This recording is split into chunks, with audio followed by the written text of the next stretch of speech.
எல்லாவற்றிற்குமே ஒரு முடிவு உண்டு. நம்ம வாழ்கிற இந்த பூமிக்கும் ஒரு முடிவு உண்டு.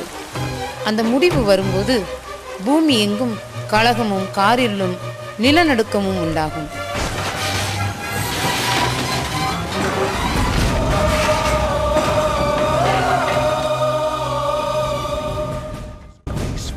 அதற்கு முன்பு இயேசு கிறிஸ்து இந்த பூமிக்கு வரப்போகிறார். அவரை உண்மையா பின்பற்றினோர் அவரோடு பரலோகத்திற்கு எடுத்துக்கொள்ளப்படுவாங்க.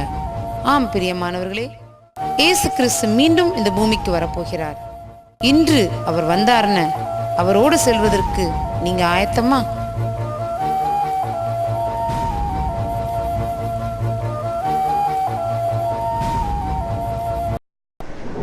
கர்த்தருடைய பரிசுத்த நாமத்துக்கு மகிமை உண்டாவதாக. கர்த்தராகிய இயேசு கிறிஸ்துவின் நாமத்தில் உங்கள் யாவருக்கும் ஜீவ வார்த்தை தேவ சபையார் வாழ்த்துதல் தெரிவிக்கின்றார்கள். கர்த்தருடைய நாமத்தினாலே கர்த்தராகிய இயேசு கிறிஸ்துவின் இரண்டாம் வருகையை குறித்து கர்த்தருடைய பிள்ளைகளுக்கு வேத வசனங்களை கொண்டு தெளிவுபடுத்தும்படியாக கர்த்தர் கிருபை செய்வாராக. கர்த்தராகிய இயேசு கிறிஸ்து சீக்கிரமாய் வரப்போகிறார் என்று சொல்லி எதிர்பார்த்து கொண்டிருக்கிற ஒரு காலகட்டத்துக்குள்ளே இருக்கிறோம். கர்த்தர் சீக்கிரமாக மறுபடியும் வந்து அவருடைய பரிசுத்தவான்களை எடுத்துக்கொண்டு பரலோகத்திலே பிதாவினிடத்திலே அவருடைய சன்னிதானத்திலே நிறுத்துவார் என்று சொல்லி அவர் நமக்கு வாக்குத்தத்தம் பண்ணியிருக்கிறபடியே கர்த்தருடைய வருகையை பரிசுத்தவான்கள் மிகவும் ஆவலோடு வாஞ்சியோடு ஆர்வமாக எதிர்பார்த்து கொண்டிருக்கின்ற ஒரு கடைசி காலகட்டத்திலே இருக்கிறோம். இப்படி எதிர்பார்த்து கொண்டிருக்கிற இந்த சமயத்திலே அவர் வருவார் என்று சொல்லிக் கொண்டிருக்கிறார்களே, அவர் எப்பொழுது வருவார், ஏன் இன்னும் வரவில்லை என்று பலவிதமான கேள்விகளையும் மக்கள் இந்த நாட்களிலே எழுப்பி கொண்டிருக்கிறார்கள். கர்த்தருடைய ஜனங்கள் அறிந்து கொள்ள வேண்டிய ஒரு முக்கியமான காரியம், கர்த்தர் முதலாவது தம்முடைய ஜனங்களை மீட்கும்படியாக, பாவத்திலிருந்து விடுதலை செய்யும்படியாக மனுஷனாக இந்த உலகத்திலே வந்தார். மறுபடியுமாக அவர் தம்முடைய பரிசுத்தவான்களை சேர்த்து கொள்ளும்படியாக வரப்போகிறார். அந்த பரிசுத்தவான்களை சேர்த்து கொள்வதற்காக வருகிற அந்த வருகையை கர்த்தருடைய ரகசிய வருகை என்று நாம் அழைக்கின்றோம். இந்த ரகசிய வருகையானது கிறிஸ்துவின் இரண்டாம் வருகையிலே அது ஒரு பகுதியாக காணப்படுகிறது. இது ரகசிய வருகை என்று சொல்வதற்கு காரணம் என்னவென்றால், கர்த்தருடைய பரிசுத்தவான்கள் மட்டுமே அறிந்து கொள்ளக்கூடியதான காரியமாகவும், கர்த்தருடைய பரிசுத்தவான்கள் ஆகாயத்திலே கர்த்தரோடு கூட எடுத்துக் கொள்ளப்படுகிற காரியமாகவும் இது காணப்படுகிறது. இரண்டாம் வருகை என்று சொல்லி கர்த்தருடைய பகிரங்கமான வருகையை நாம் எதிர்பார்க்கிறோம். அது இந்த ரகசியமான கிறிஸ்துவின் வருகையிலிருந்து குறைந்தபட்சம் ஒரு 7 வருடங்கள் தள்ளி பகிரங்கமான அவருடைய வருகை காணப்படும். மத்தேயு 24ஆம் அதிகாரத்தின் 3ஆம் வசனத்திலே, பின்பு அவர் ஒலிவ மலையின் மேல் உட்கார்ந்திருக்கையில் சீஷர்கள் அவரிடத்தில் தனித்து வந்து, இவைகள் எப்பொழுது சம்பவிக்கும், உம்முடைய வருகைக்கும் உலகத்தின் முடிவுக்கும் அடையாளம் என்ன, எங்களுக்கு சொல்ல வேண்டும் என்றார்கள். இப்படி கர்த்தருடைய வருகையை குறித்து 2000 வருஷங்களுக்கு முன்பதாகவே விசாரித்து கேட்கிற ஒரு சமயமாக இருந்தது. அதனால்தான் இந்த நாட்களிலே அநேக ஜனங்கள், ஏன் உலகத்தின் 3/4 பகுதி மக்களுமே அவர் வருவார் என்று சொல்கிற அந்த வாக்குத்தத்தம் எங்கே என்று சொல்லி கேள்வி கேட்டுக் கொண்டிருக்கிறார்கள். 1 தெசலோனிக்கேயர் 2ஆம் அதிகாரத்தின் 19ஆம் வசனத்திலே, எங்களுக்கு நம்பிக்கையும் சந்தோஷமும் மகிழ்ச்சியின் கிரீடமாய் இருப்பவர்கள் யார், நம்முடைய கர்த்தராகிய இயேசு கிறிஸ்து வரும்போது அவருடைய சன்னிதானத்தில் நீங்கள் அல்லவா அப்படி இருப்பீர்கள் என்று சொல்லப்பட்டிருக்கிறது. கர்த்தராகிய இயேசு கிறிஸ்து தம்முடைய பரிசுத்தவான்களை சேர்த்து கொள்கிற ஒரு காலத்தை நாம் எதிர்பார்க்கிறோம். ஆகாயத்திலே எடுத்துக்கொள்கிற பரிசுத்தவான்களை பரலோகத்திலே கொண்டு சென்று பிதாவாகிய தேவனுக்கு முன்பாக அவர் நிறுத்துவார் என்று சொல்லப்பட்டிருக்கிறது. இப்படி கர்த்தருடைய பரிசுத்தவான்கள் பரலோகத்துக்கு எடுத்துக் கொள்ளப்படுகிற சமயத்திலே, அதாவது எடுத்துக்கொள்ளப்பட்ட பின்பு பூமியிலே உபத்திரவ காலம் நடைபெறும். உபத்திரவ காலம் என்றும் மகா உபத்திரவ காலம் என்றும் சொல்லப்படுகிற ஏறக்குறைய 7 ஆண்டு காலம் இந்த பூமியிலே நடக்கும். 1 தெசலோனிக்கேயர் 3ஆம் அதிகாரத்தின் 13ஆம் வசனத்தை வாசித்து பாருங்கள். இவ்விதமாய் நம்முடைய கர்த்தராகிய இயேசு கிறிஸ்து தமது பரிசுத்தவான்கள் அனைவரோடும் கூட வரும்போது, நீங்கள் நம்முடைய பிதாவாகிய தேவனுக்கு முன்பாக பிழையற்றவர்களும் பரிசுத்தமானவர்களுமாய் இருக்கும்படி உங்கள் இருதயங்களை ஸ்திரப்படுத்துவாராக என்று சொல்லப்பட்டிருக்கிறது. பிதாவாகிய தேவனுக்கு முன்பாக பிழையற்றவர்களாக பரிசுத்தவான்களாக கொண்டு போய் நிறுத்துவதற்காக கர்த்தராகிய இயேசு கிறிஸ்து தம்முடைய பரிசுத்தவான்களை, தம்முடைய விசுவாச மக்களை அழைத்து கொண்டு போகும்படியாக அவர் வருகிறார். அவர் வரும்போது அவர் பூமியிலே வந்து நிற்க மாட்டார், மத்திய ஆகாயத்திலே அவர் நிற்பார். அப்பொழுது பரிசுத்தவான்கள் பூமியிலிருந்து எடுத்துக் கொள்ளப்படுவார்கள் என்று சொல்லி அநேக வேத வசனங்கள் மூலமாக நாம் அறிந்து கொள்கிறோம். யோவான் சுவிசேஷத்தின் 14ஆம் அதிகாரத்தின் முதல் 3 வசனங்கள் இப்படியாய் சொல்லுகிறது: உங்கள் இருதயம் கலங்காதிருப்பதாக, தேவனிடத்தில் விசுவாசமாயிருங்கள், என்னிடத்திலும் விசுவாசமாயிருங்கள். என் பிதாவின் வீட்டில் அநேக வாசஸ்தலங்கள் உண்டு, அப்படி இல்லாதிருந்தால் நான் உங்களுக்கு சொல்லி இருப்பேன். ஒரு ஸ்தலத்தை உங்களுக்காக ஆயத்தம் பண்ண போகிறேன். நான் போய் உங்களுக்காக ஸ்தலத்தை ஆயத்தம் பண்ணின பின்பு நான் இருக்கிற இடத்திலே நீங்களும் இருக்கும்படி நான் மறுபடியும் வந்து உங்களை என்னிடத்தில் சேர்த்துக் கொள்வேன். கர்த்தராகிய இயேசு கிறிஸ்து பிதாவினுடைய சன்னிதானத்திலே நமக்காக ஒரு வாசஸ்தலத்தை ஆயத்தம் பண்ணி கொண்டிருக்கிறதாகவும், அவரதை ஆயத்தம் பண்ணின பின்பு அவர் வந்து நம்மை அழைத்து கொண்டு போய் நமக்காக ஆயத்தம் பண்ணின அந்த ஸ்தலத்திலே அவர் கொண்டு போய் நம்மை சேர்க்கிறதாக சொல்லி இருக்கிறார். அப்படியே கர்த்தராகிய இயேசு கிறிஸ்து ஆகாயத்திலே அங்கே நின்று விட மாட்டார். அவர் அங்கே நிற்கும் போது அவருடைய பரிசுத்தவான்கள் அவரோடு கூட பரலோகத்திலே எடுத்துக் கொள்ளப்படுவதற்கு, அவரோடு கூட சேர்க்கப்படுவதற்காக ஆயத்தப்படுவார்கள். 1 தெசலோனிக்கேயர் புஸ்தகத்தின் 4ஆம் அதிகாரத்தின் 13 17 வரைக்கும் உள்ள வசனங்களை நீங்கள் வாசித்து பாருங்கள். அன்றியும் சகோதரரே, நித்திரை அடைந்தவர்களின் நிமித்தம் நீங்கள் நம்பிக்கையற்றவர்களான மற்றவர்களைப் போல துக்கித்து அறிவில்லாதிருக்க எனக்கு மனதில்லை. இயேசுவானவர் மரித்து பின்பு எழுந்திருந்தார் என்று விசுவாசிக்கிறோமே, அப்படியே இயேசுவுக்கு நித்திரை அடைந்தவர்களையும் தேவன் அவரோட கூட கொண்டு வருவார். கர்த்தருடைய வார்த்தையை முன்னிட்டு நாங்கள் உங்களுக்கு சொல்லுகிறதாவது, கர்த்தருடைய வருகை மட்டும் உயிரோடு இருக்கும் நாம் நித்திரை அடைந்தவர்களுக்கு முந்திக் கொள்வதில்லை என்று சொல்லப்பட்டிருக்கிறது. பாருங்க, கர்த்தராகிய இயேசு கிறிஸ்து மத்திய ஆகாயத்திலே வந்து நிற்கும் போது கர்த்தருடைய பரிசுத்தவான்கள் இந்த பூமியில் இருந்து மறுரூபம் அடைந்து பரலோகத்திலே ஆகாயத்திலே நிற்க அவரோடு கூட சேர்ந்து கொள்வார்கள் என்று சொல்லப்பட்டிருக்கிறது. இப்படி சேர்ந்து கொள்ளும்போது ஒரு கேள்வி அநேகருக்குள்ளே எழும்புகிறது: நாம் ஏற்கனவே மரித்து போனவர்கள் என்ன செய்வார்கள்? இப்பொழுது நாம் இங்க இருக்கிறவர்கள் கர்த்தராகிய இயேசு கிறிஸ்து வரும்போது நாம் மறுரூபம் அடைந்து எடுத்துக் கொள்ளப்படுவோம். நித்திரை அடைந்தவர்கள் என்ன செய்வார்கள் என்கிற கேள்விக்கு தான் இங்கே பதில் சொல்லப்பட்டிருக்கிறது. நித்திரை அடைந்தவர்கள் அல்லது மரித்த பரிசுத்தவான்கள் முதலாவது எழுந்திருப்பார்கள் என்று சொல்லி அங்கே சொல்லப்பட்டிருக்கிறது. அவர்கள் முதலாவது எழுந்திருப்பார்கள், பின்பு உயிரோடு இருக்கும் நாமும் மறுரூபம் அடைந்தவர்களாக அவரோடு கூட நாம் எடுத்துக் கொள்ளப்படுவோம் என்று சொல்லி சொல்லப்பட்டிருக்கிறது. இப்படி எடுத்துக் கொள்ளப்பட்டு நாம் அங்கே என்ன செய்வோம்? முதலாவது கர்த்தராகிய இயேசு கிறிஸ்து பிதாவாகிய தேவனிடத்தில் நம்மை பிழையற்றவர்களாக பரிசுத்தவான்களாக கொண்டு போய் நிறுத்தி அவரிடத்திலே நம்மை அறிமுகப்படுத்துவார், அவரிடத்திலே நம்மை ஒப்புக் கொடுப்பார். அங்கே 7 வருடங்கள் ஆட்டுக்குட்டியானவருடைய கல்யாண விருந்து மத்திய ஆகாயத்திலே நடைபெறும். ஆட்டுக்குட்டியானவருடைய கல்யாண விருந்துக்கு அழைக்கப்பட்டவர்கள் பாக்கியவான்கள் என்று சொல்லப்பட்டிருக்கிறது. ஆட்டுக்குட்டியானவருடைய கல்யாண விருந்துக்கு அழைக்கப்பட்டவர்கள் பாக்கியவான்கள். இன்னும் கல்யாண விருந்திலே அந்த கல்யாணத்திலே மனவாட்டியா இருக்கிறவர்கள் எவ்வளவு பேறு பெற்றவர்கள் என்று சொல்லி நாம் சிந்தித்து பார்க்க வேண்டும். பாருங்கள், அந்த 7 வருடங்கள் கல்யாண விருந்து, நாம் அங்கே அந்த விருந்திலே அந்த பரிசுத்தவான்கள் பங்கெடுக்கிறார்கள். அதே சமயத்திலே பூமியிலே உபத்திரவ காலமும் மகா உபத்திரவ காலமும் என்று சொல்லி பூமியில் இருக்கிறவர்களுக்கு பயங்கரமான உபத்திரவங்கள் நடைபெறுகின்றன. இந்த சமயத்திலே மத்திய ஆகாயத்திலே கர்த்தராகிய இயேசு கிறிஸ்துவோடு கூட காணப்படுகிற இந்த பரிசுத்தவான்களுக்கு அவர்களுடைய செய்கைக்கு தக்கதான பலன், அவர்களுடைய கிரியைக்கு தக்கதான பலனை அங்கே அவர் கொடுப்பார் என்கிறதை நாம் அறிந்து கொள்ள வேண்டும். கர்த்தருடைய பிள்ளைகள், கர்த்தராகிய இயேசு கிறிஸ்து மத்திய ஆகாயத்திலே வரும்போது அது நம்ம ரகசிய வருகை என்று சொல்லுகிறோமே. ஏன் ரகசிய வருகை?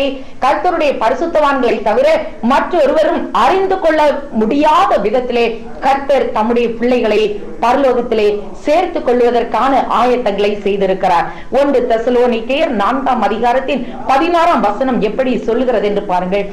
ஏனெனில் கர்த்தர் தாமே ஆரவாரத்தோடும் பிரதான தூதனுடைய சத்தத்தோடும் தேவ எக்காலத்தோடும் வானத்திலிருந்து இறங்கி வருவார். அப்பொழுது கிறிஸ்துவுக்குள் மரித்தவர்கள் முதலாவது எழுந்திருப்பார்கள்.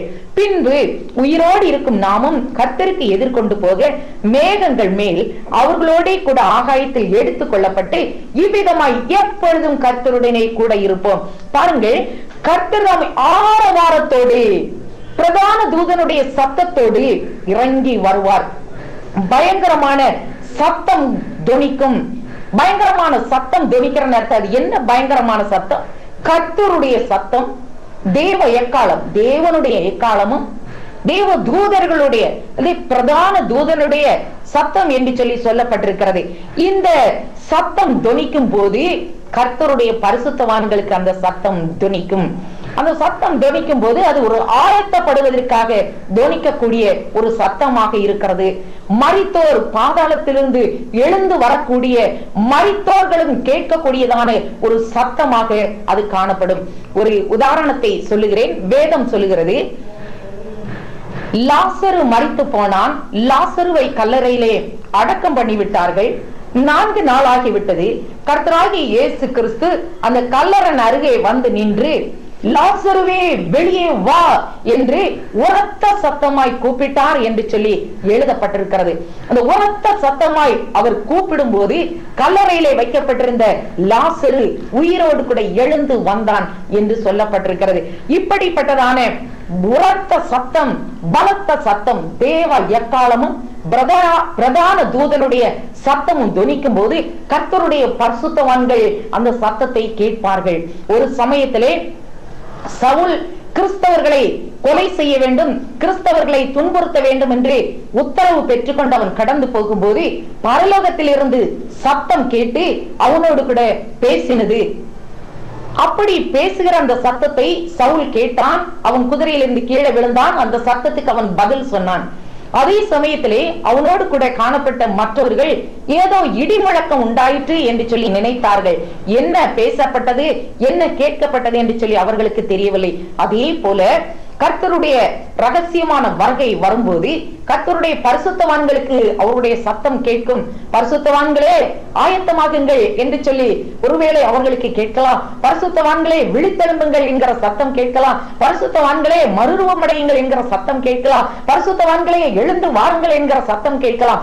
என்ன சத்தம் கேட்டாலும் பரிசுத்தவான்கள், கர்த்தர் இதோ வந்து விட்டார், நான் இவ்வளவு காலமாக வாஞ்சியோடு கூட எதிர்பார்த்து கொண்டிருந்த என் ஆண்டவர் இதோ வருகிறார் என்று சொல்லி ஆயத்தப்பட்டு அவர்கள் புறப்படுகிற அல்லது அவர்கள் மறுரூபப்பட்டு கர்த்தரோடு கூட எடுத்துக்கொள்ளப்படுவதற்காக அவர்கள் ஆயத்தமாகிற ஒரு சமயமாக இருக்கும். அதே சமயத்திலே கர்த்தருடைய சத்தம் கேட்ட உடனே உயிரோடு கூட இருக்கிற நாம் மத்திய ஆகாயத்திலே எடுத்துக்கொள்ளப்படுவதற்கு முன்பதாக மரித்த பரிசுத்தவான்கள், மரித்து கல்லறையிலே அடக்கம் பண்ணப்பட்ட காலா காலங்களாக மரித்து அடக்கம் பண்ணப்பட்டவர்களாக நித்திரை அடைந்தவர்கள் என்று சொல்லி வேதம் சொல்லுகிறதான அந்த பரிசுத்தவான்கள் கல்லறைகளில் இருந்து எழுந்து வருவார்கள். அப்படிப்பட்ட பெரிய சத்தம், வர வர பலத்து கொண்டிருக்கிற சத்தம், மரித்தவர்கள் கேட்கத்தக்கதான சத்தம் கேட்கவும் அவர்கள் எழுந்து கர்த்தரோடு கூட சேர்ந்து கொள்வார்கள் என்று சொல்லி சொல்லப்பட்டிருக்கிறது. ரகசிய வருகைக்கு பின்பதாக 7 வருடங்களுக்கு பின்பதாக கர்த்தர் இந்த பரிசுத்தவான்களோடு கூட பரலோகத்திலிருந்து இறங்கி வருவார். இந்த சம்பவங்கள் நடக்கிறதுக்கு முன்பதாக இந்த ரகசிய வருகைக்கும் இந்த 2ஆம் வருகை அல்லது கர்த்தராகிய இயேசு கிறிஸ்துவினுடைய பகிரங்கமான வருகைக்கும் இடையே 7 வருடங்கள் இருக்கும். இந்த 7 வருடங்களும் பூமியிலே பயங்கரமான உபத்திரவங்களும் மகா உபத்திரவங்களும் நடக்கும். அந்தி கிறிஸ்துவினுடைய அரசாட்சி இந்த பூமியிலே நடைபெற்றுக் கொண்டிருக்கும் என்பதை நாம் அறிந்து கொள்ள வேண்டும். 1 தெசலோனிக்கேயர் 4ஆம் அதிகாரத்தின் 16வது வசனத்தை நான் உங்களுக்கு ஏற்கனவே வாசித்து காண்பித்தேன். எப்பொழுதும் நாம் அதை நினைவில் வைத்துக் கொள்ள வேண்டிய ஒரு சத்தமாக அது காணப்படுகிறது. இது ஒரு ஆயத்தத்துக்கு கட்டளையிடக்கூடிய ஒரு சத்தம், மரித்தோர் எழுந்திருப்பதற்கான பெரிய சத்தமாக இருக்கிறது. அது அந்த பிரதான தூதனுடைய சத்தம் தொடர்ந்து வரக்கூடியதாக இருக்கும். யூதா நிருபத்தின் 9ஆம் வசனத்தை வாசித்து பார்க்க வேண்டும். தேவ எக்காலம், இடி முழக்கம் போன்ற சத்தங்கள் என்கிற பலவிதமான சத்தங்கள் தொனிக்கிறது. பரிசுத்தவான்களுக்கு மாத்திரம் கேட்கக்கூடிய சத்தம். இந்த நாட்களிலே நிர்விசாரமாக இருக்கிற கிறிஸ்தவ சமுதாயத்தார் கூட உண்டு. கர்த்தருடைய வருகை சமீபமாய் இருக்கிறதே என்று சொல்லி சொல்லும் போது அது ஏதோ ஒரு வியப்பாக நோக்கி பார்க்கிற கூட்டத்தார் காணப்பட்டுக் கொண்டிருக்கிறார்கள். கர்த்தருடைய வருகை எங்கே இருக்கும் என்று சொல்லி ஒரு நாளிலே ஒரு சகோதரியினிடத்தில் கேட்டார்கள். கர்த்தருடைய வருகை சமீபமாய் இருக்கிறது, கர்த்தருடைய வருகைக்கு நாம் ஆயத்தமாக வேண்டும் என்று சொல்லி நான் சொல்லிக் கொண்டிருந்த போது, எங்கே யாருக்கு தெரியும் கர்த்தர் வருவார் என்று சொல்லி அவர்கள் மிகவும் ஒரு ஆக்ரோஷமான சத்தத்தோடு கூட கேட்டார்கள். அப்பொழுது அப்போஸ்தலர் நடபடிகள் 1 அதிகாரத்தின் 8ஆம் வசனத்திலிருந்து 11ஆம் வசனம் வரைக்கும் அவர்களுக்கு நான் வாசித்து காண்பித்தேன். கர்த்தர் எப்படி பரலோகத்துக்கு எழுந்தருளி போனாரோ அப்படியே அவர் மறுபடியும் வருவார் என்று சொல்லி சொல்லப்பட்டிருக்கிற அந்த வார்த்தையை அவர்களுக்கு விளக்கி சொன்ன போது அவர்கள் நடுங்கினார்கள். கர்த்தராகிய இயேசு கிறிஸ்துவை அவர்கள் சொந்த ரட்சகராக ஏற்றுக்கொண்டார்கள். கர்த்தருடைய வருகைக்கு ஆயத்தமாவதற்கு இன்னும் அவர்கள் வாஞ்சியோடு கூட கர்த்தருடைய சமூகத்தை தேடிக் கொண்டிருக்கிறார்கள் என்பதை நான் அறிவேன். அநேக ஜனங்கள் எப்படி இது நடக்கும் என்று சொல்லி கேள்வி கேட்டுக் கொண்டிருக்கிறார்கள். எப்படி நடக்கும் என்கிறதற்கு வேற என்ன விளக்கம் கொடுக்க முடியும்? வேத வசனம் என்ன சொல்லுகிறதோ அதுதான் விளக்கம். வேத வசனம் சொல்லுகிறதை நாம் புரிந்து கொள்ள வேண்டும். வேத வசனம் சொல்லுகிறதற்கு நாம் கீழ்ப்படிய வேண்டும். அந்த வசனங்களை நாம் விசுவாசிக்க வேண்டும். இந்த சத்தங்கள் வரவர பலத்து கொண்டிருக்கிற சத்தங்களாக காணப்படும். வரவர அந்த சத்தம் பெருகி கொண்டிருக்கிற சத்தமாக அந்த சத்தங்கள் காணப்படும். கர்த்தருடைய வருகைக்காக அந்த சத்தங்களை கேட்கிறதற்கு ஆண்டவரே என்னுடைய காதுகளில் அந்த சத்தம் கேட்கும் போது நான் ஆயத்தம் அடையும்படியாக என்னை இப்பொழுதே உருவாக்கும் ஆண்டவரே என்று சொல்லி ஆண்டவரிடத்தில் கேட்கிறவர்களாக நாம் காணப்பட வேண்டும். யாத்திராகமம் புஸ்தகத்தின் 20ஆம் அதிகாரத்தில் 18-19 வசனங்களை நீங்கள் வாசித்து பாருங்கள். ஜனங்கள் எல்லாரும் இடி முழக்கங்களையும் மின்னல்களையும் கால சத்தத்தையும் மலை புகைகிறதையும் கண்டார்கள். அதை கண்டு ஜனங்கள் பின்வாங்கி தூரத்தில் நின்று மோசேயை நோக்கி, நீர் எங்களோட பேசும், நாங்கள் கேட்போம். தேவன் எங்களோட பேசாது இருப்பாராக, பேசினால் நாங்கள் செத்து போவோம் என்றார்கள். கர்த்தராகிய தேவனுடைய சத்தத்தை அவர்கள் கேட்கும் போது நேரடியாக அவருடைய சத்தத்தை கேட்டால் நாங்கள் செத்து போவோம். அதனாலே கர்த்தருடைய ஊழியக்காரராகிய நீர் எங்களோட பேசும், நாங்கள் அதை கேட்கட்டும் என்று சொல்லி அவர்கள் சொன்னார்கள். காரணம் என்ன? தேவனுடைய அந்த எக்கால சத்தத்தை அவர்கள் இடி முழக்க அந்த சத்தத்தை மின்னல்களை கண்டு அவர்கள் பயந்தார்கள். அப்படிப்பட்ட சத்தங்கள் தொனிக்கிற நேரத்திலே கர்த்தர் இதோ சமீபமாய் வந்திருக்கிறார், பரிசுத்தவான்களை அழைத்து கொண்டு போகும்படியாக அவர் வந்திருக்கிறார் என்கிறதை கர்த்தருடைய பரிசுத்தவான்கள் மாத்திரம் அறிந்து கொள்வார்கள் என்பதை கர்த்தருடைய பிள்ளைகள் அறிந்து கொள்ள வேண்டும். கர்த்தருடைய பரிசுத்தவான்களுக்காக மாத்திரம் அவர் வரப்போகிறார். கர்த்தருடைய பரிசுத்த பிள்ளைகள் மாத்திரம் அவருடைய வருகையிலே சேர்ந்து கொள்வார்கள். மற்றவர்கள் விடப்பட்டு போகும்போது ஒருவர் எழுதியிருந்தார், ஒரு பரிசுத்தவான் எழுதியிருக்கிறார், கர்த்தருடைய வருகைக்கு பின்பதாக, ரகசிய வருகைக்கு பின்னதாக என்ன நடக்கும் என்று சொல்லி எழுதியிருந்த அந்த புஸ்தகத்தின் சில வரிகளை வாசித்து பார்க்கும்போது மிகவும் ஆச்சரியமாக இருந்தது. ஏனென்றால் இந்த செய்தித்தாள்களிலே செய்தி வருமாம், அநேகர் காணப்படாமல் போய்விட்டார்கள், அநேகரை காணவில்லை, இந்த ஊரிலே காணவில்லை, அந்த பட்டணத்திலே காணவில்லை, அங்கே காணவில்லை, இங்கே காணவில்லை என்று சொல்லி செய்திகள் வரும். அந்த செய்திகளிலே சொல்லப்பட்டிருக்கிற காரியங்களில் எல்லாரும் காணப்படாமல் போனவர்கள் எல்லாரும் கிறிஸ்தவர்கள் என்று சொல்லி சொல்லப்பட்டிருக்கும். ஆனாலும் அநேக ஊழியக்காரர்களும் அநேக விசுவாசிகளும் இன்னும் இந்த உலகத்தில் இருக்கிறார்கள் என்று சொல்லி பத்திரிகையாளர்கள் எல்லாம் இன்டர்வியூ எடுக்கும்படியாக அவர்களை நோக்கி வருவார்கள் என்று சொல்லி அவர் எழுதியிருந்தார். பாருங்கள், இது ஆச்சரியப்படத்தக்க கூடிய காரியம் அல்ல. இன்றைக்கு கர்த்தருடைய வருகை சமீபமா இருக்கிறபடியினால் நாம் பரிசுத்தமடைய வேண்டும் என்று சொல்லும் போது ஏதோ அதை ஒரு ஆச்சரியமாக கேட்கிறது போலவும், உலகத்தில் இருக்கிற எல்லா ஆசா பாசங்களையும் அனுபவித்து விட்டு அதற்கு பின்னதாக அதை பார்க்கலாம் என்று சொல்லி சொல்லுகிறதான எதிர்பார்க்கிறதான ஒரு அனுபவத்துக்களை இந்த நாட்களிலே மக்கள் காணப்படுகிறார்கள். கர்த்தருடைய வருகை சமீபமா இருக்கிறதே. எப்பொழுது வருவார்? ராத்திரியிலா, பகலிலா, காலையிலா, மாலையிலா, எந்த வேளையிலே அது நமக்கு தெரியாது. ஆனால் இதோ சீக்கிரமாய் வருகிறேன் என்றவர் நிச்சயமாக வருவார். அவருடைய அந்த தேவ எக்காலம், பிரதான தூதனுடைய சத்தம், இடி முழக்கங்கள், மின்னல்கள், இந்த சத்தங்கள் எல்லாம் தொனிக்கும் போது நாம் இதோ அவர் மத்திய ஆகாயத்திலே வந்திருக்கிறார் என்று சொல்லி கேட்டு மறுரூபம் அடையத்தக்க வாஞ்சை உள்ளவர்களாக, ஆயத்தம் உள்ளவர்களாக இந்த நாட்களிலே நாம் காணப்பட வேண்டியது அவசியமாக இருக்கிறது. எபிரேயர் 12ஆம் அதிகாரத்தில் 18 21 வசனம் வரைக்கும் வாசித்து பாருங்கள். அதுல 26வது வசனத்தை நீங்கள் வாசித்து பாருங்கள். கர்த்தருடைய வருகை குறித்ததான காரியங்கள், அவருடைய சத்தத்தை குறித்ததான காரியங்களை சொல்லக்கூடிய அநேக வேத வசனங்கள் இருக்கிறது. அந்த எபிரேயர் நிருபத்தின் 11ஆம் அதிகாரத்தின் 12ஆம் அதிகாரத்தின் 26வது வசனத்தை நான் உங்களுக்கு வாசிக்கிறேன் பாருங்கள். அவருடைய சத்தம் அப்பொழுது பூமியை அசைய பண்ணிட்டு, இன்னும் ஒரு தரம் நான் பூமியை மாத்திரமல்ல வானத்தையும் அசைய பண்ணுவேன் என்று இப்பொழுது வாக்குத்தத்தம் செய்திருக்கிறார் என்று சொல்லி சொல்லப்பட்டிருக்கிறது. இன்னும் ஒரு தரம் பூமியை மாத்திரமல்ல வானத்தையும் அசைய பண்ணுவேன் என்று சொல்லி கர்த்தர் சொல்லி இருக்கிறார். அவர் வல்லமையுள்ள தேவன்.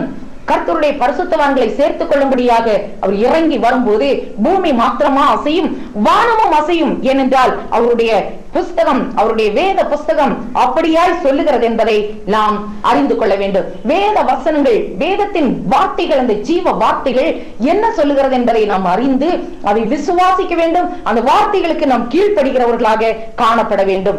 பாருங்கள், வெளிப்படுத்தின விசேஷத்தின் 11ஆம் அதிகாரத்தின் 15வது வசனத்தில் இருந்து 13வது அதிகாரத்தின் 18வது வசனம் வரைக்கும் வாசித்து பாருங்கள். இந்த நாம் கேட்க போகிற சத்தம் 7வது எக்காலம். இந்த எக்காலத்தை போன்றது அல்ல அந்த சத்தம்.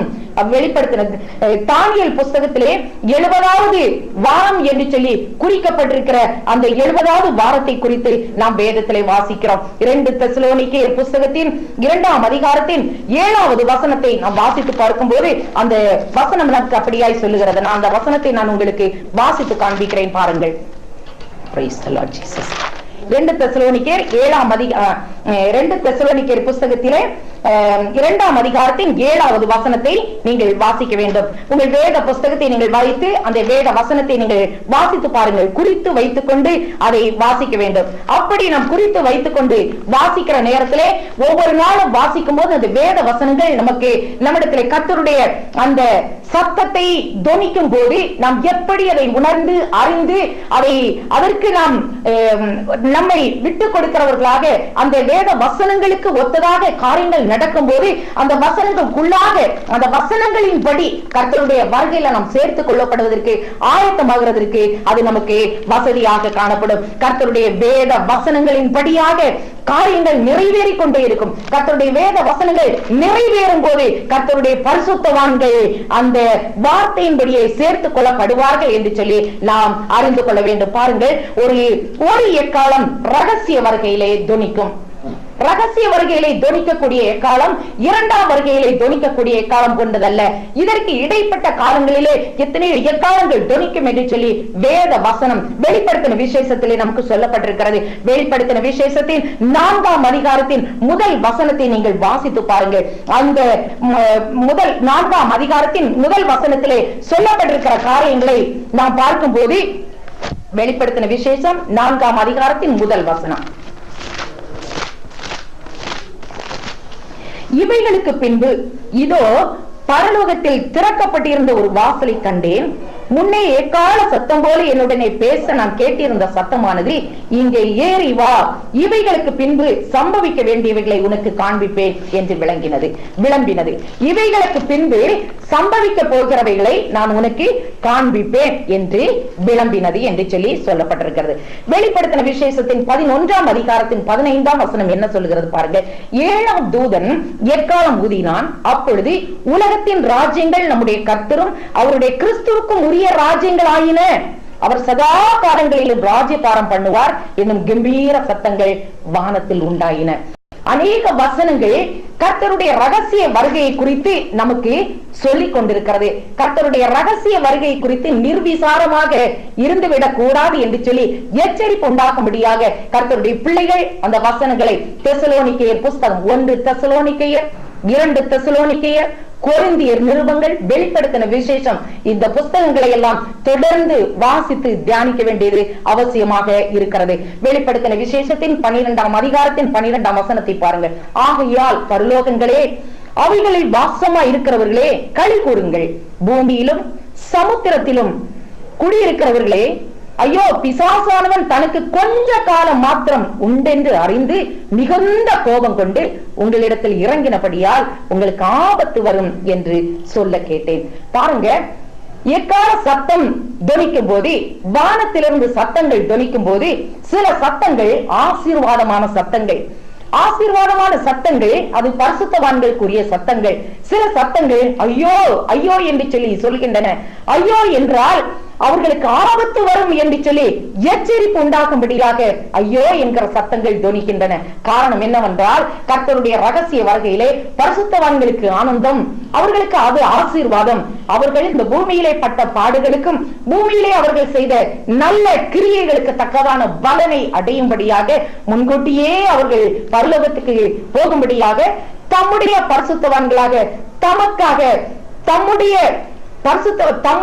ரத்தம் சிந்துதலை ஏற்றுக்கொண்டவர்களாக, தம்முடைய மரணத்தை அங்கீகரித்துக் கொண்டவர்களாக, கர்த்தராகிய இயேசு கிறிஸ்துவை தங்களுடைய இருதயங்களிலே சொந்த இரட்சகராக ஏற்றுக்கொண்டவர்களாக, தங்களுடைய ஜீவனையும் பாராமல் கர்த்தருக்காக, ஆட்டுக்குட்டியானவருக்காக சாட்சியாக நின்றவர்களை அவர் அழைத்து கொண்டு போய் பரலோகத்திலே வைத்து பிதாவுடைய சன்னிதானத்தில் அவர்களை மாசற்றவர்களாக நிறுத்தி, அதாவது அவர்களை பூரணப்படுத்தி முற்றிலும் பரிசுத்தமாக்கி பிதாவுடைய சன்னிதானத்தில் நிறுத்தி மாத்திரமல்ல, அவர்களுக்கு உரிய பலனை, அவர்களுக்குரிய கிரீடங்களை அவர் அங்கே கொடுப்பார் என்று சொல்லி சொல்லப்பட்டிருக்கிறது.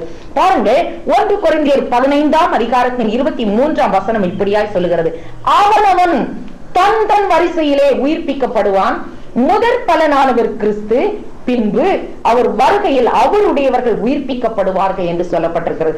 தன் தன் வரிசையில் என்றால் ரேங்க் படி என்று சொல்லப்பட்டிருக்கிறது.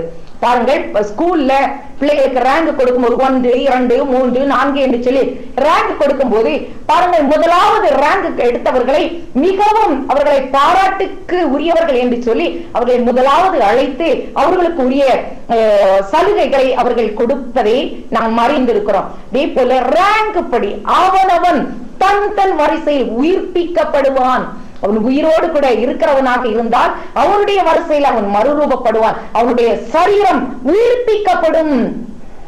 சாவுக்கு ஏதுவான இந்த சரீரங்களை உயிர்ப்பிக்க வல்லவராகி அவருக்கு என்று சொல்லி சொல்லப்பட்டிருக்கிறது. சாவுக்கு ஏதுவான இந்த சரீரங்களை அவர் உயிர்ப்பிப்பார்.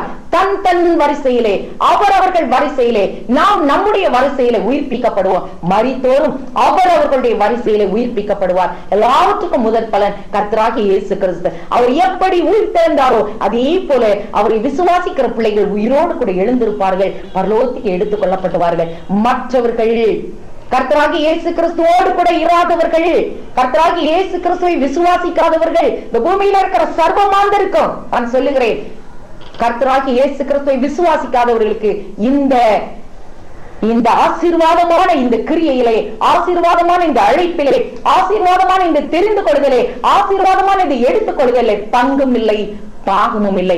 இன்றைக்கு மிகவும் மார்கட்டி பேசிக் கொள்கிறார்கள். எங்களுக்கு ஒரு மார்க்கம் உண்டு, நாங்கள் அந்த மார்க்கத்திலே தான் இருப்போம், எங்களுக்கு ஒரு இப்படிப்பட்ட ஒரு பாரம்பரியம் உண்டு, நாங்கள் அதிலே தான் இருப்போம், எங்களுக்கு இப்படி ஒன்று உண்டு, எங்களுக்கு அப்படி ஒன்று உண்டு என்று சொல்லி மார்கட்டி கொண்டு பலவிதமான காரியங்களை பேசிக்கொண்டு அகங்காரமாக பேசிக் கொண்டிருக்கிறார்கள். ஆனால் என்னை கேட்டுக் கொண்டிருக்கிற அருமையான கிறிஸ்தவ சகோதரியே, அருமையான கிறிஸ்தவ சகோதரனே, கர்த்தருடைய ரகசியமான வருகையிலே உங்களுக்கு பங்கு வேண்டுமானால் கர்த்தராகிய இயேசு கிறிஸ்துவை நீங்கள் விசுவாசித்தே ஆக வேண்டும். கர்த்தராகிய இயேசு கிறிஸ்துவை சொந்த இரட்சகராக ஏற்றுக்கொண்டே ஆக வேண்டும். இல்லாவிட்டால் நீங்கள் இந்த ரகசிய வருகையிலே இந்த பூமியிலே விடப்பட்டு விடுவீர்கள். அந்தி கிறிஸ்து இந்த உலகத்திலே ஒரு உபத்திரவ காலமான ஒரு ஆட்சி செய்கிற அந்த ஆட்சிக்குள்ளே சிக்கி தவித்து விடுவீர்கள். மாத்திரமல்ல, நீங்களும் கிறிஸ்தவர் தானே, மற்றவர்கள் போய்விட்டார்கள், உங்கள் வீட்டுக்காரர் போய்விட்டார்கள், உங்கள் ஊழியக்காரர்கள் போய்விட்டார்கள், உங்கள் உறவினர்கள் போய்விட்டார்கள், நீங்கள் இன்னும் இங்கே இருக்க காரணம் என்னவென்று சொல்லி பத்திரிகையாளர்கள் கேட்கும் போது நீங்கள் அவர்களுக்கு பேட்டி கொடுக்க வேண்டிய ஒரு சூழ்நிலையை இங்கே இருப்பீர்கள். மாத்திரமல்ல, இந்த உலகத்தில் எவ்வளவு பாடு நான் சகித்தேன், எவ்வளவு கஷ்டப்பட்டேன் என்று சொல்லி சொல்லிக் கொண்டிருக்கலாம். ஆனால் பரலோகத்திலே நற்கிரியைகள் செய்தவர்களுக்காக, கர்த்தருடைய பரிசுத்தவான்களுக்காக வைக்கப்பட்டிருக்கிற அந்த பங்கும் உங்களுக்கு இல்லாமல் போய்விடும். கர்த்தருடைய பிள்ளைகள் ஜாக்கிரதையுள்ளவர்களாக கர்த்தருடைய ரகசிய வருகைக்கு ஆயத்தப்பட வேண்டும். அது உண்மை. கர்த்தர் ரகசியமாக வரப்போகிறார், உண்மை. ஏனென்றால் வேதம் அப்படி சொல்லிக் கொண்டிருக்கிறது. அவனவன் தன் தன் வரிசையில உயிர்ப்பிக்கப்பட்டு பரலோகத்தில் அவரோடு கூட எடுத்துக் கொள்ளப்படுவான். அவர் சொல்லி சென்றார் அல்லவா, என்னுடைய பிதாவின் வீட்டில் அநேக வாசஸ்தலங்கள் உண்டு, அந்த வாசஸ்தலங்களை அங்கே உங்களுக்காக நான் ஒன்றை ஆயத்தம் பண்ணிவிட்டு நான் உங்களை அழைத்துக் கொண்டு போவேன், நான் அங்கே உங்களை சேர்த்துக் கொள்வேன் என்று சொல்லி இருக்கிறார். எப்படி சொன்னா, மறுபடியும் வந்து உங்களை நான் சேர்த்துக் கொள்வேன் என்று சொல்லி இருக்கிறார். இந்த வார்த்தையை நீங்கள் வாசித்தது இல்லையா? இந்த வார்த்தையை நீங்கள் நம்பவில்லையா? அந்த வார்த்தையை நீங்கள் விசுவாசிக்க வேண்டும், அந்த வார்த்தைக்கு கீழ்ப்படிய வேண்டும். அப்படி கீழ்ப்படிந்திருக்கும் போது ஒருவேளை இன்னும் காலம் தாமதமாகி விடவில்லை, இன்னும் பிந்தி போய்விடவில்லை. ஏனென்றால் இன்னும் கர்த்தராகிய இயேசு கிறிஸ்துவினுடைய ரகசிய வருகை நிகழவில்லை என்று சொல்லி நான் உங்களுக்கு சொல்கிறேன். ஏனென்றால் கர்த்தராகிய இயேசு கிறிஸ்துவின் ரகசிய வருகையிலே நிச்சயமாக நான் எடுத்துக்கொள்ளப்படுவேன். நான் எடுத்துக்கொள்ளப்படுகிறதுனாலே நான் இங்கே இருக்க முடியாது. அதனாலே கர்த்தருடைய பிள்ளைகளை இன்றைக்கு நான் உங்களுக்கு சவாலாக சொல்லுகிற ஒரு காரியம், நாம் கர்த்தருடைய ரகசிய வருகையிலே எடுத்துக்கொள்ளப்பட வேண்டும். பாருங்க, 2 கொரிந்தியர் 5ஆம் அதிகாரத்தின் 10ஆம் வசனம் சொல்கிறது, சரீரத்தில் அவனவன் செய்த நன்மைக்காவது தீமைக்காவது தக்க பலனை அடையும்படிக்கு. சரீரத்திலே அவனவன் செய்த நன்மைக்காவது தீமைக்காவது தக்க பலனை அடையும்படிக்கு நாம் எல்லாரும் கிறிஸ்துவின் நியாயாசனத்துக்கு முன்பாக வெளிப்பட வேண்டும். எல்லாரும் ஒரு நாள் நியாயஸ்தலத்துல போய் நிக்க வேண்டியதான். எல்லாரும் போனோம், வெள்ளாட்ட ஒரு பக்கமோ செம்மறியாட்ட ஒரு பக்கமோ அவர் நிறுத்துவாரு. இப்படி சொல்லி இருக்குது. இப்படி நாங்க ஞாயிற்றுக்கிழமை எல்லாம் எங்களுக்கு சொல்லி தந்திருக்காங்க சின்ன பிள்ளையில, நாங்க சண்டே ஸ்கூல் போகும்போது என்று சொல்லி நீங்கள் சொல்லி கொண்டிருக்க வேண்டாம். பாருங்கள், அது உலகத்தில் இருக்கிற எல்லா மாந்தருக்காகவும் வெள்ளை சிங்காசனத்துக்கு முன்பாக ஒரு நியாய தீர்ப்பு வைக்கப்பட்டிருக்கிறது. ஆனால் கர்த்தருடைய பரிசுத்தவான்கள் அது வரைக்கும் காத்திருக்க வேண்டிய அவசியமே இல்லாதபடிக்கு அவர்களுக்கு அவர்கள் செய்த நன்மைக்காவது தீமைக்காவது தக்க பலனை அடையும்படிக்கு பிதாவுடைய சன்னிதானத்திலே நாம் எல்லாரும் கிறிஸ்துவனுடைய நியாயாசனத்துக்கு முன்பாக நிற்க வேண்டும் என்று சொல்லி சொல்லப்பட்டிருக்கிறது. பாருங்கள், நன்மைக்காவது தீமைக்காவது பலனை அடையும்படியாக கிரீடங்களை பெற்றுக் கொண்டவர்களாக, பரிசுகளை பெற்றுக் கொண்டவர்களாக நாம் கர்த்தருடைய 2ஆம் வருகையிலே அவரோடு கூட பரலோகத்திலிருந்து இறங்கி வருவோம் என்று சொல்லி வேதம் சொல்லுகிறது. அப்படி 2ஆம் வருகையில இறங்கி வரும்போது பாருங்க, ஒரு பயங்கரமான யுத்தம் நடக்கும். பயங்கரமான யுத்தம், அர்மகதோன் யுத்தம் என்று சொல்லி சொல்லப்படுகிற ஒரு யுத்தம் நடக்கும். அந்த யுத்தம் பயங்கரமான யுத்தம். அந்த யுத்தத்திலே பிசாசையும் அவனுடைய தூதர்களையும் கள்ள தீர்க்கதரிசி எல்லாவற்றையும் பிடித்து 1000 வருஷம் போடுவதற்கு கள்ள தீர்க்கதரிசியை நரக அக்கினியில போடுவார்கள்.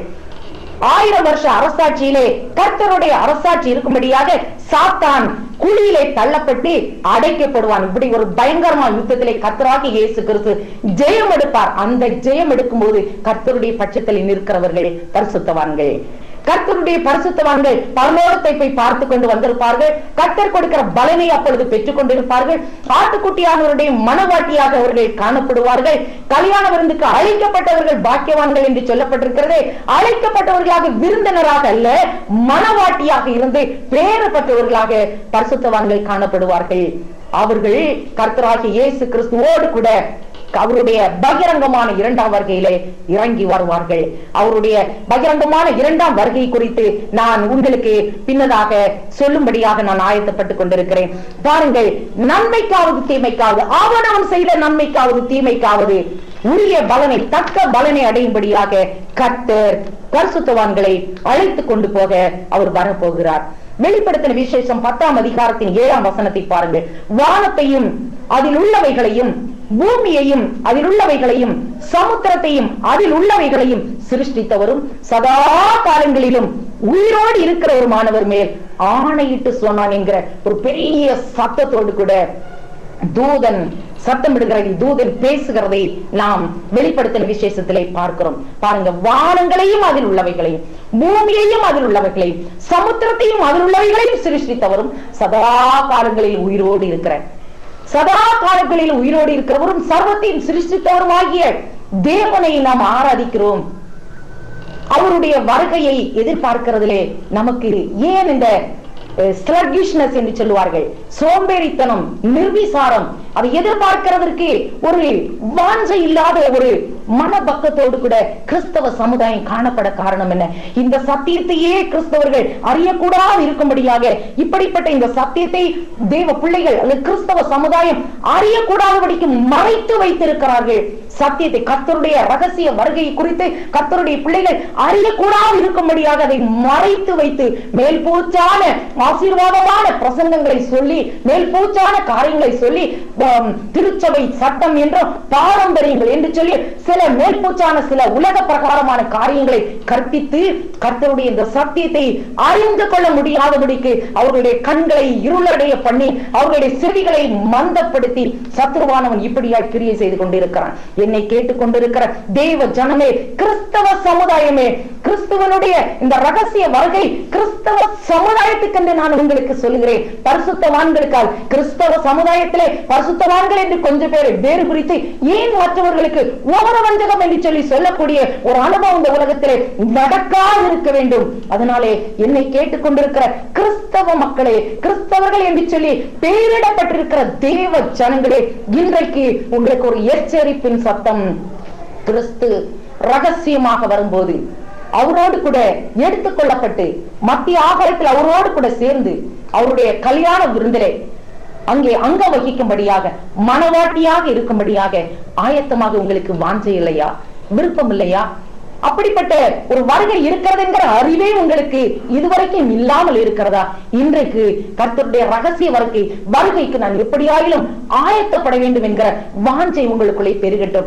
எப்படி இந்த ரகசிய வருகையிலே சேர்ந்து கொண்டாங்க, இந்த கர்த்தருடைய ரகசிய வருகைக்குள்ளே எடுத்துக் கொள்ளப்பட்டால்தான் நம்ம பரிசுத்தவான்களாக அந்த முதலாம் உயிர்த்தெழுதலுக்கு பங்குள்ளவர்கள் பாக்கியவான்கள் என்று சொல்லப்பட்டிருக்கிறது. அந்த முதலாம் உயிர்த்தெழுதலிலே பங்குள்ளவர்களாக இருப்போம். நாம் கைவிடப்பட்டால் ஒன்றும் செய்ய முடியாது, அதற்கு பிறகு ஒன்றும் செய்ய முடியாது. சமீபத்தில் நேற்றைய தினத்திலே பார்த்தீர்களா? எல்லாரும் இந்திய தேசமே ஆவலோடு கூட ஒரு நீதிமன்றத்தின் தீர்ப்பை எதிர்பார்த்து காலையிலிருந்தே டெலிவிஷனுக்கு முன்னதாக உட்கார்ந்திருந்த கோடிக்கணக்கான ஜனங்கள் உண்டு.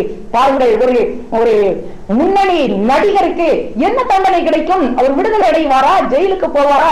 என்ன கொடுப்பார்கள் என்று சொல்லி எதிர்பார்த்து காத்துக் கொண்டிருந்தார்கள். பாருங்கள், அந்த குறிப்பிட்ட அந்த நடிகர் அவருக்கு அந்த ஜெயில் தண்டனை கிடைக்கும் என்று சொல்லி ஒருவேளை எதிர்பார்த்திருக்கலாம், கிடைக்காமல் விட்டு விடுவார்கள் என்று எதிர்பார்த்திருக்கலாம். அவருடைய எதிர்பார்ப்பெல்லாம் எப்படியாவது அவரை விட்டு விடுவார். ஏனென்றால் நல்ல செய்கைகள் எல்லாம் செய்கிறோம், நல்ல நடத்தி, ஒரு நாளில குற்றம் செய்தது உண்மை, ஆனால் ரொம்ப நல்லபடியா பிள்ளையா நடந்துட்டு இருக்கிறதுனால, தான தர்மங்கள் எல்லாம் செய்து கொண்டிருக்கிறதுனால என்னை விடுதலை செய்து விடுவார்கள் என்று சொல்லிதான் அவர் முற்றிலுமாக நம்பி இருப்பார் என்று சொல்லி நான் நினைக்கிறேன். ஏனென்றால் பாருங்கள், அங்கே போய் அவருக்கு ஜெயில் தண்டனை என்று சொன்ன உடனே கைது செய்து சிறையில் அடைக்க வேண்டும் என்கிற கட்டளை பிறந்தவுடனே ஐயோ பதட்டம், ஒரு 3 நாள் டைம் கொடுங்க, நான் 3 நாள் டைம் கொடுங்க, என்ன பிள்ளைகிட்ட பேசுறதுக்கு டைம் கொடுங்க அப்படி என்று சொல்லி மிகவும் பதட்டம் அடைகிற ஒரு சூழ்நிலை. ஒன்றும் செய்ய முடியாது. பாருங்க, அதுக்கு பிறகு அவர்களுடைய பிடியிலிருந்து அவருக்கு வெளியே வரவே வாய்ப்பே கிடைக்கவில்லை.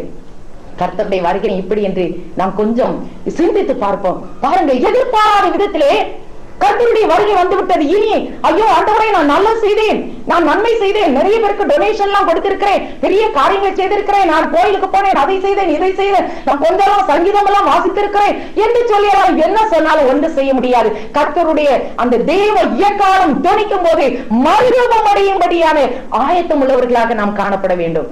வந்த பிறகு சத்தம் கேட்ட பிறகு இடி முழக்கம், மின்னல், ஏதோ பெருமழை வருது போல இருக்கு, சுனாமி வருது போல இருக்கு, பெரும் சூறை காற்று வருகிறது போல இருக்கிறது என்று சொல்லி அதை இதை அப்படித்தான் போல இருக்கிறது என்றுதான் சொல்லிக் கொண்டு இருக்க முடியுமே ஒழிய கொஞ்ச நேரத்துல பார்த்தா ஐயோ பரிசுத்தவான்களை காணோமே. ஹல்லேலூயா. நம்முடைய பட்டணத்திலே பரிசுத்தவான்கள் உண்டா? நம்முடைய பட்டணத்திலே கர்த்தருடைய ரகசிய வருகை இருக்கும்போது இந்த வள்ளியூர் காலி ஆகுமா? அப்படிப்பட்ட ஒரு சூழ்நிலையை இந்த நாட்களிலே நாம் எதிர்பார்க்க வேண்டும். வள்ளியூர் என்ன? நம்முடைய மாவட்டம், நம்முடைய தேசம், நம்முடைய தேசத்தில் எல்லா ஜனங்களும் கர்த்தராகிய இயேசு கிறிஸ்துவின் வருகையிலே காணப்பட்டு பரலோகத்துக்கு எடுத்துக் கொள்ளப்பட்டால் எவ்வளவு மேன்மையா இருக்கும் பாருங்கள். கர்த்தருடைய பிள்ளைகள், விசேஷமாக கிறிஸ்தவ சமுதாயத்தினர், உங்களுக்காகவே கர்த்தராகிய இயேசு கிறிஸ்து ரகசியமாக வரப்போகிறார் என்பதை நீங்கள் அறிந்து கொள்ள வேண்டும். நான் சில ஹின்ஸ் என்று சொல்லுவார்களே, சில காரியம் உங்களுக்கு சொல்லுகிறேன். ரகசிய வருகையிலே எடுத்துக் கொள்ளப்பட வேண்டும். இவ்வளவு நாளும் ஆயத்தம் இல்லாமல் இருந்தாலும் இன்றைக்கு சில காரியங்களை நான் உங்களுக்கு சொல்லுகிறேன். இந்த காரியங்களுக்கு உள்ளே உங்களை உட்படுத்திக் கொண்டால் கர்த்தருடைய ரகசிய வருகையிலே நிச்சயமாக நம்முடைய வரிசையிலே நாம் எடுத்துக் கொள்ளப்படுவோம். பாருங்க, 1 தெசலோனிக்கேயர் 4ஆம் அதிகாரத்தின் 16வது வசனத்தை நீங்கள் வாசித்துக் கொள்ள வேண்டும். பிறகு பாருங்க, நாம் எல்லாரும் முதலாவது தகுதி என்ன தெரியுமா? கிறிஸ்துவுக்குள்ளே இருக்க வேண்டும். நம்ம கிறிஸ்தவ சமுதாயத்திலே நாம் இருக்கலாம், கிறிஸ்தவர்கள் என்று சொல்லி நாம் பெயர் வைத்திருக்கலாம், சேவியர் என்று இருக்கலாம், அந்தோனி என்று சொல்லி நமக்கு இருக்கலாம். நமக்கு சில பெயர்கள் எல்லாம் இன்னும் நிறைய கிறிஸ்தவ பெயர்கள் எல்லாம் உண்டு பாருங்க. அப்படிப்பட்ட நிறைய, எனக்கு இப்ப ஒன்றுமே ஞாபகத்துக்கு வரவில்லை, நிறைய கிறிஸ்தவ பெயர்களை வைத்துக் கொண்டு கிறிஸ்தவ குடும்பத்தில் நாங்கள் பாரம்பரியம் 4 தலைமுறை 5 தலைமுறை நாங்கள் இந்த கிறிஸ்தவ குடும்பத்தில் தான் இருக்கிறோம், எங்களுக்கு நாங்கள் போகாத வேற என்ன பரலோகம் உண்டு என்று சொல்லுகிறார்கள். ஆனால் கிறிஸ்துவுக்குள் நீங்கள் இருக்கிறீர்களா என்று பரிசோதனை பண்ண வேண்டும். 2 கொரிந்தியர் 5ஆம் அதிகாரத்தின் 17 18 வசனத்தை நீங்கள் வாசிக்க வேண்டும். நீங்கள் கிறிஸ்துவுக்குள் இருக்கிறீர்களா என்று செக் பண்ணி பார்த்துக் கொள்ளுங்கள். 2வது தகுதி, கிறிஸ்துவின் உடையவர்களாக இருக்க வேண்டும். 1 கொரிந்தியர் 15ஆம் அதிகாரத்தின் 23ஆம் வசனமும் கலாத்தியர் புஸ்தகத்தின் 5ஆம் அதிகாரம் 24வது வசனத்தையும் வாசித்து நீங்கள் கிறிஸ்துவின் உடையவர்களாக, இப்ப பாருங்க, இந்த வேதம் என்னுடையது, அதே போல நான் கிறிஸ்துவுடையவை, கிறிஸ்துவினுடையவர், கிறிஸ்துவுக்கு சொந்தமானவர். அதே போல நீங்கள் கிறிஸ்துவின் உடையவர்களாக இருக்கிறீர்களா அப்படின்னு செக் பண்ணி, சரி செக்னா சரியா இருக்குன்னா டிக் டிக் 2 போட்டாச்சு. 3வது, பரிசுத்தமாக இருக்க வேண்டும். கிறிஸ்தவ குடும்பத்தில் இருந்து கொண்டு பாருங்க, என்னெல்லாமோ பயங்கரமான சூழ்நிலைகள் நடந்து கொண்டிருக்கின்றன. வேதம் சொல்லுகிறது பரிசுத்தமாக இருக்க வேண்டும். வெளிப்படுத்தின விசேஷம் 20ஆம் அதிகாரத்தின் 4, 5, 6 வசனங்களையும் எபிரேயர் புஸ்தகத்தின் 12ஆம் அதிகாரத்தின் 14வது வசனத்தையும் வாசியுங்கள். பரிசுத்தமாக இருக்க வேண்டும். சரி, அந்த வசனத்துக்கு நம்ம சரியாக இருக்க வேண்டும், இல்லாவிட்டால் சரிப்படுத்திக் கொள்ள வேண்டும். நம்மை நாமே பரிசுத்தம் பண்ண முடியாது. கர்த்தராகிய இயேசு கிறிஸ்து தம்முடைய ரத்தத்தினாலே நம்மை கழுவி பரிசுத்தம் பண்ணுவதற்கு நம்மை ஒப்புக் கொடுக்க வேண்டும், மனம் திரும்ப வேண்டும். டிக். 4வது, நன்மை செய்கிறவர்களாக இருக்க வேண்டும். இன்னைக்கு உலகத்தில் அப்படிதான், நிறைய நாங்களாம் நல்ல காரியங்களை செய்துட்டு இருக்கிறோம், நல்லவர்களாக இருக்கிறோம். பெரிய கட்டடங்கள் கட்டுவதற்கு டொனேஷன் கொடுக்கிறார்கள், பெரிய பெரிய பெரிய காரியங்களை செய்கிறார்கள். புஸ்தகங்கள் வாங்கி கொடுக்க, பிள்ளைகளை படிக்க வைக்க, வஸ்திரங்கள் வாங்கி கொடுக்க, ஆகாரங்கள் கொடுக்க, எல்லா காரியங்களை நடப்பித்துக் கொண்டு நன்மை செய்கிறோம் என்று சொல்லுகிறவர்களாக இருக்கலாம். நாம் எத்தனை நன்மை செய்தாலும் நாம் செய்கிற நன்மை கர்த்தராகிய இயேசு கிறிஸ்துவை விசுவாசிக்கிற விசுவாசத்தினால் உண்டாகிற நன்மையாக இருக்க வேண்டும். எல்லாரும் நன்மை செய்யலாம், ஆனால் விசுவாசத்தோடு கூட நன்மை செய்யும் போது நமக்கு அது உண்டாகிறது. யோவான் 5ஆம் அதிகாரத்தின் 28, 29 வசனங்களை வாசித்து அதற்கு சரியாக இருந்தால் டிக் அடித்துக் கொள்ளுங்கள். 5வது, ஜெபம் பண்ணி விழித்திருக்க வேண்டும். லூக்கா சுவிசேஷத்தின் 21ஆம் அதிகாரத்தின் 36ஆம் வசனத்தை வாசிப்போம். மற்றவர்களுக்கு நீங்க ஜெபிச்சுக்கிடுங்க, ஜெபிச்சு எனக்கு பதில் எழுதுங்க அப்படின்னு சொல்லியே காலமெல்லாம் காணிக்கை எடுப்பியும் இல்லங்களை எழுதியும் போட்டு காலத்தை ஓட்டிக் கொண்டிருக்கிற கிறிஸ்தவ சமுதாயத்தினர் உஷாராக வேண்டும். ஜெபம் பண்ணி விழித்திருக்க வேண்டும். ஜாக்கிரதையோடு கூட ஜெபத்திலே கர்த்தராகிய இயேசு கிறிஸ்துவோடு கூட உறவு உள்ளவர்களாக காணப்பட வேண்டும். அதற்கு நாம் அப்படி ஆண்டவரோடு கூட நான் உறவாடி கொண்டிருக்கிறேன் என்று அப்படி டேக், அப்படி இல்லாவிட்டால் சரி பண்ண வேண்டும். 6வது, கிறிஸ்துவின் சரீரமாகிய சபையில் அங்கமாக இருக்க வேண்டும். ரொம்ப முக்கியம். நான் கிறிஸ்தவரா இருக்கிறேன், நான் அதை செய்கிறேன், இதை செய்கிறேன், தான தர்மங்களை செய்கிறேன் என்று சொல்லி நாம் பல காரியங்களை செய்துவிட்டு நம்ம கோட்டை விட்டு விடக்கூடாது.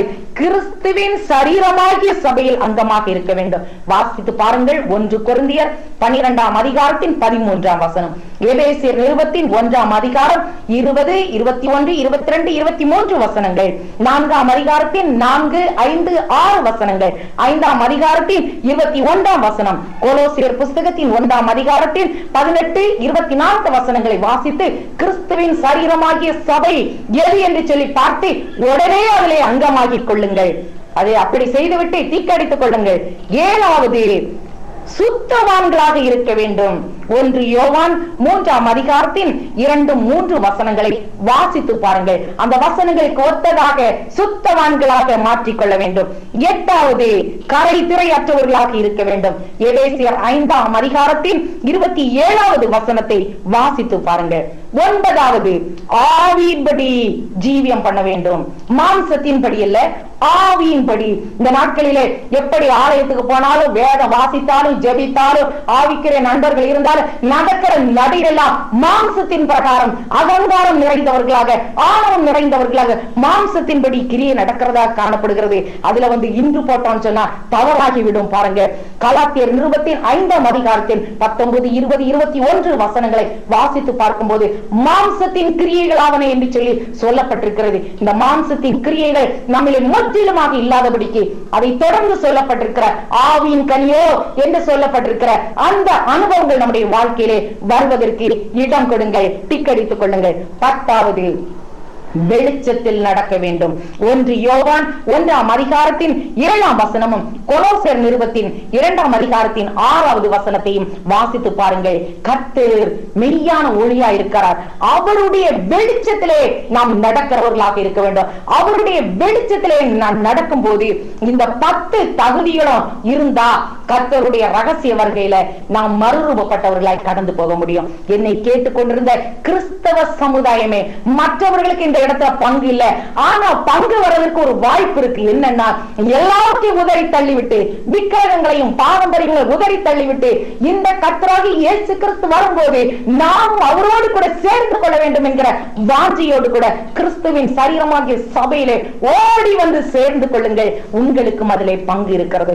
மற்றபடி கிறிஸ்தவர்கள் என்கிற பேரை தரித்துக் கொண்டு இந்த தகுதி அற்றவர்களாக இருந்தால் அவர்களுக்கு இதிலே பங்கு இல்லை. அதனால கர்த்தருடைய பிள்ளைகளே, கிறிஸ்துவுக்குள் இருங்கள், கிறிஸ்துவின் உடையவர்களாக இருங்கள், பரிசுத்தமாக இருங்கள், சுத்தவான்களாக இருங்கள், ஜெபம் பண்ணி விழித்திருங்கள், கிறிஸ்துவின் சரீரமாகிய சபையிலே அங்கமாயிருங்கள், கரைதிரையற்றவர்களாக பிதாவுடைய சன்னிதானத்திலே சேர்க்கப்படுவதற்கு ஆயத்தமாயிருங்கள், ஆவிக்குரியவர்களாக ஜீவனம் பண்ண வேண்டும். ஆவிக்குரியவர்கள் ஆவிக்குரியவைகளை சிந்திக்கிறார்கள், மாம்சத்துக்குரியவர்களை சிந்திக்கிறார்கள் என்று சொல்லப்பட்டிருக்கிறது. கர்த்தருடைய வெளிச்சத்திலே நடப்போம் வாருங்கள் என்று சொல்லி வேதம் சொல்கிறபடி கர்த்தருடைய வெளிச்சத்திலே நடப்போம். இப்படிப்பட்ட தகுதியுடையவர்களாய் கர்த்தராகிய இயேசு கிறிஸ்துவின் ரகசிய வருகைக்கு ஆயத்தமாகும். கர்த்தருடைய பிள்ளைகளே, இது சத்தியம். வேதம் சொல்லுகிறது, இதோ சீக்கிரமாய் வருகிறேன் என்று கர்த்தர் சொல்கிறார். கர்த்தருடைய வார்த்தை பொய்யுரையாத வார்த்தை, ஜீவனுள்ள வார்த்தை. என்னை கேட்டுக்கொண்டிருக்கிற தெய்வ பிள்ளைகளை, உங்களை பயமுறுத்தவில்லை, ஆனால் உங்களை எச்சரிக்கிறேன். உங்களுக்கு உற்சாகம் ஊட்டும்படியாய், வாஞ்சியோடு தாகத்தோடு கூட காத்திருக்கிறதற்கு உங்களை நான் என்கரேஜ் பண்ண முடியாது, உற்சாகம் ஊட்டும்படியாக, ஊக்கமடைய பண்ணும்படியாக நான் இந்த வார்த்தைகளை உங்களுக்கு சொல்லியிருக்கிறேன். கர்த்தருடைய ரகசியமான வருகை சீக்கிரமா இருக்க போகிறது. அது உண்மை, அது சத்தியம், அது ஒரு நாளும் பொய் சொல்லாது. இப்படித்தான் சொல்லிக் கொண்டிருக்கிறார்கள் அநேக வருடங்களாக என்று சொல்லி சொல்லிக்கொண்டே நீங்கள் நிர்விசாரிகளாக ஏமாந்து போய்விட வேண்டாம். கர்த்தருடைய வருகையிலே நம்ம எல்லாரும் என்னோடு கூட சேர்ந்து கொள்ள, என்னோடு கூட சேர்ந்து கொள்வதற்கு ஆயத்தமடையுங்கள். கர்த்தர் உங்களை ஆசீர்வதிப்பாராக. நான் உங்களுக்காக ஜெபிக்க போகிறேன். பரிசுத்தமுள்ள எங்கள் நல்ல பிதாவே, உங்களுடைய வருகை சீக்கிரமாக இருக்கிறது என்றும் நீர் கர்த்தருடைய பரிசுத்தவான்களுக்காக விசேஷித்த விதத்திலே சீக்கிரமாய் வந்து அவர்களை சேர்த்துக் கொள்ள போகிறீர்கள் என்று சொல்லி உங்களுடைய வேத வசனம் சொல்லுகிறது. உங்களுடைய பிள்ளைகளுக்கு நான் எச்சரிப்பு உண்டாகும்படியா, அவர்களை உற்சாகப்படுத்தும்படியா, அவர்களுக்கு ஊக்கம் அடிக்கும்படியா நான் இப்பொழுது சொல்லி இருக்கிறேன். ஆண்டவரே, கர்த்தருடைய ஆவியானவர் இந்த வசனங்களை நம்முடைய பிள்ளைகள் விளங்கிக் கொள்ளும்படியாக அவர்களுக்கு உதவி செய்வீராக. வாஞ்சியோடும் தாகத்தோடும் எதிர்பார்ப்போடும் கூட இருக்கிற பிள்ளைகளை கர்த்தாவே நீர் தகுதிப்படுத்துவீராக. நம்முடைய வருகையிலே நாங்கள் எல்லாரும் சேர்ந்து காணப்பட்டு மத்திய ஆகாயத்தில் உம்மோடு கூட நாங்கள் வந்து ஆண்டவரை நீர் எங்களுக்கு கொடுக்கிற பலனை நாங்கள் உம்மோடு கூட நாங்கள் ஐக்கியப்பட்டிருக்கவும் என்றென்றைக்கு உம்மோடு கூட இருக்கத்தக்கதாக கர்த்தர் எங்களுக்கு உதவி செய்யும்படியாக நான் ஜெபிக்கிறேன். ஆண்டவரை, கர்த்தருடைய பிள்ளைகளை ஆசீர்வதிப்பீராக. நம்முடைய வாழ்க்கைக்கு எங்களை தொடர்ந்து ஆயத்தப்படுத்தும். இயேசு கிறிஸ்துவின் நாமத்தில் ஜெபிக்கிறேன் அன்பின் பிதாவே, ஆமென்.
Oh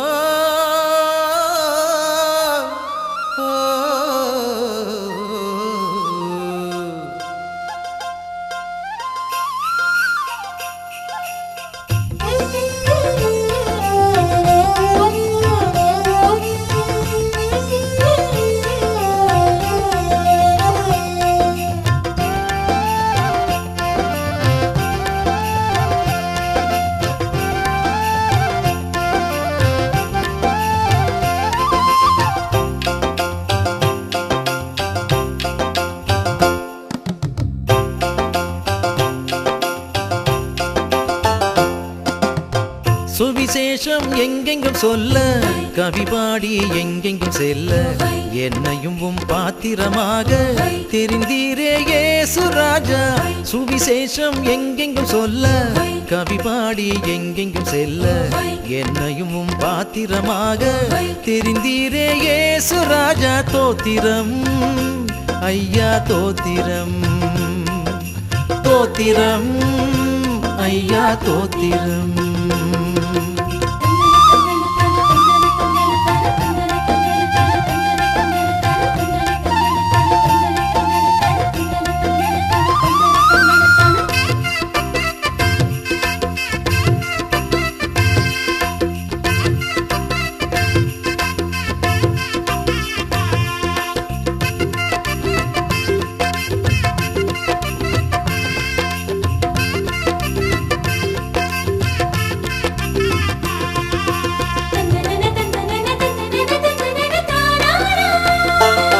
நற்செய்தி பணியின் தாமதம், ஆம் ஆம் உணர்ந்திட்டேன்.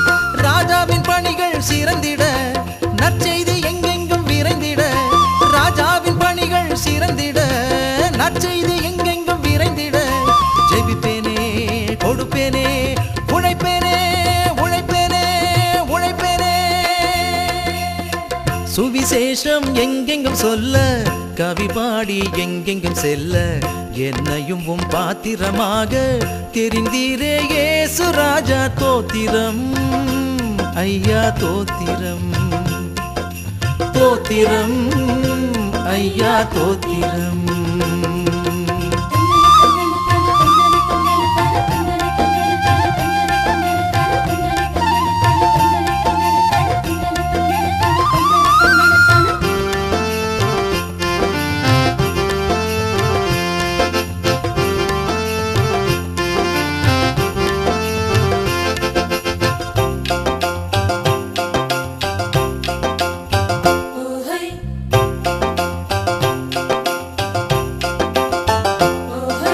நற்செய்தி பணியின் சோதனை ஏன் ஏன் சிந்தித்தேன்.